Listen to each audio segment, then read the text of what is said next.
For more on the failed bailout and where we go from here, as the chairman of Wynn Resort, Steve Wynn, just opened the Encore, 5,500 new jobs. As a businessman, Steve, you come at this from a place different than the politicos.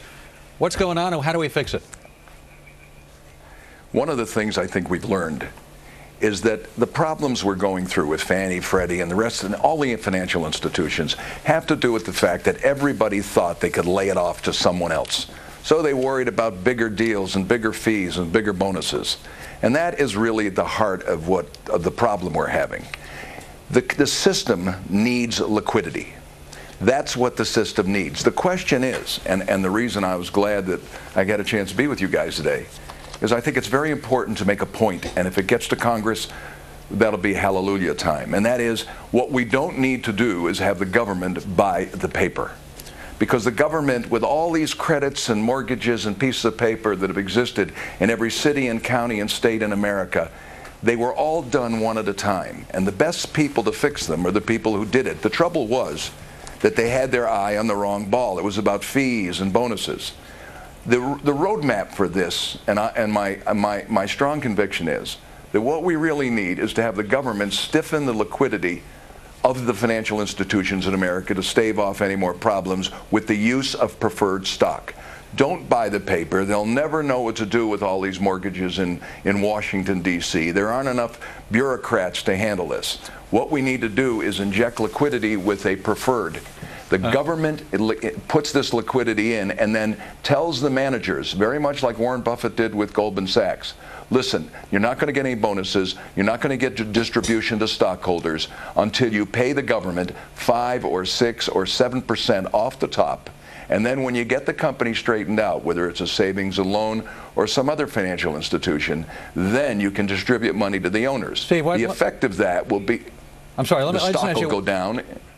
What should the government do for people who have bad mortgages or people who can't pay their mortgage? Should the government have any role in keeping people in their homes, for example? What I'm trying to say, Alan, is that the market will take care of that.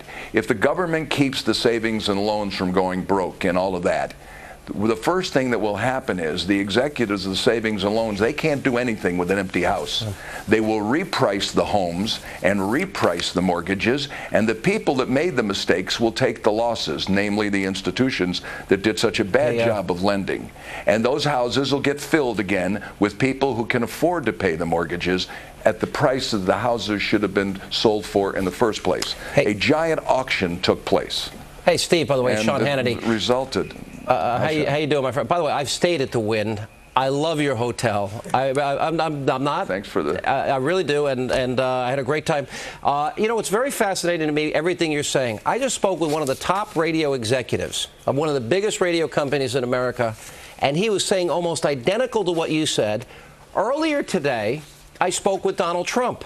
And by the way, Steve Wynn is no bigger fan than Donald Trump. I got to tell you, when I told him you were on, he said, tell Steve I love him. But interestingly, he thinks the fact that the bill didn't go through is a good thing. And you're saying, why is it some of the best and brightest and smartest businessmen don't like this deal? First of all, the sky is not falling. Chicken Little will be glad to hear that. The sky is not falling. The last people in the world that can handle tens of thousands of these mortgages and bad pieces of paper are government bureaucrats. Haven't we learned that yet? What we need to do is refocus the attention of these institutions that created those credits and tell them, listen, you don't get a payday until you clean it up.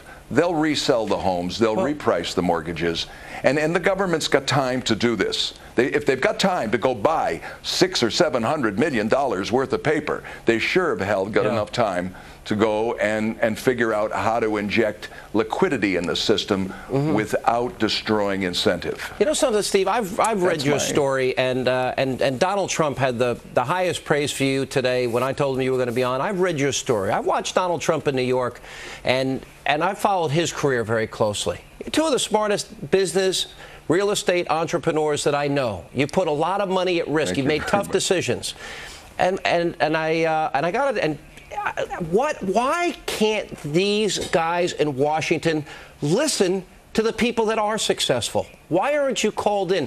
Why this rush to get this done in 24 or 48 hours? Look at Sean. So many of us in the business world have relegated ourselves to supporting the right candidates as we see it. But it's time now, I think, for those of us who care. You know, I've got 15,000 employees and their families. Yeah, it's time to speak up. I'd hate to see us make it worse. Yeah. And we need to turn self-interest in the proper direction. All right. The Warren Buffett plan for Goldman Sachs is a very good roadmap. All right, Steve Wynn, thanks for being with us, and we appreciate it, and thanks for being on board.